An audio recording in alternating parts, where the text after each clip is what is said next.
Hey everybody, George Chamberlain here, watching your dollars on this Wednesday. Here it is. I believe that makes it the 3rd of August already.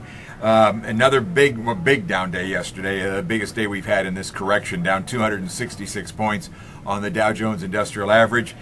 Sort of be careful what you wish for. Everybody was hoping for that big piece of legislation and the president to sign the legislation that raised the debt ceiling and theoretically dealt with us coming up a way to fix this budget deficit that we have in the country.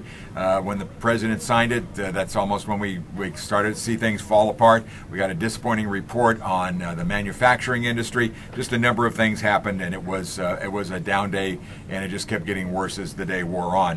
It's now been 8 sessions in a row that the Dow Jones Industrial Average has been declining. We are lower again this morning. We're taping this a little bit before 8 o'clock on Wednesday morning, and we're down about 60 points or so. If we finish today with a losing session, that will make it 9 days in a row. The Dow Jones Industrial Average has not been down 9 days in a row since February of 1978. Wow. You got to go way back before that.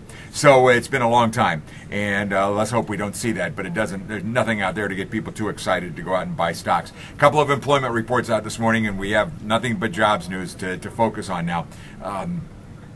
First of all, we got a report out, and this was the one that's hurting a little bit.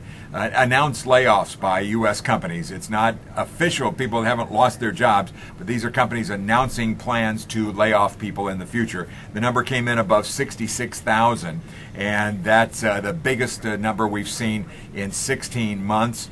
Companies like Borders shutting down their stores, 11,000 workers going to be laid off there. Merck, Cisco Systems also out there with big layoff announcements, so that's pushing the number lower. We also got a report out from a company called ADP. They measure civilian employment. They don't measure in any government workers, and they say that during this past month of July, payrolls were up by a little bit more than 100,000. I think it came in at 104,000.